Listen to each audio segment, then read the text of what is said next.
Good day. Still on the series on Kingdom Studies on a Daily Basis. And the topic is in a question form, do you know? And we are now in the 7th installment.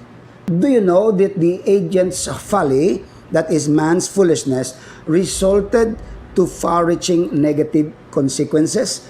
In the past discussion we had, we clarified that the fitting implementer of God's interrealm agenda is the human being. Adam and everybody came through Adam, basically.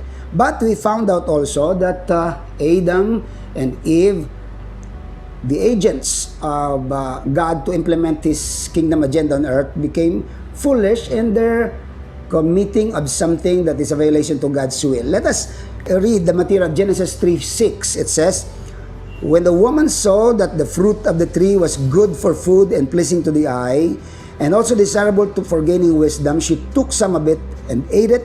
She also gave some to her husband who was with her, and he ate it."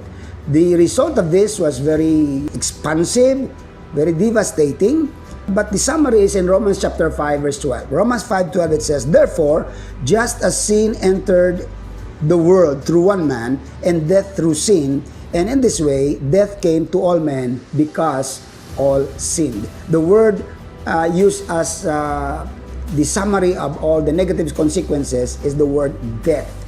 We will be exploring the material as we move along. But at this point in time, we stress that the disobedience of man to God's clear-cut statement of not to eat what is forbidden is not simply a small kind of disobedience.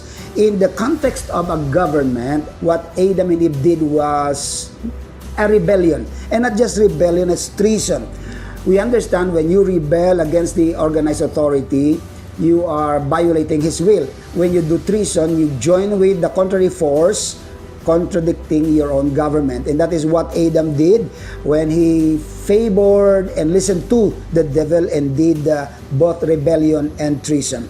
He was detached from kingdom government and the presence of God. These are the two items that he lost: the government of God and the presence of God. And because of this detachment, in order to survive, man invented religions, and he also invented governments. Early governments and religions, therefore, are byproducts of man's rebellion.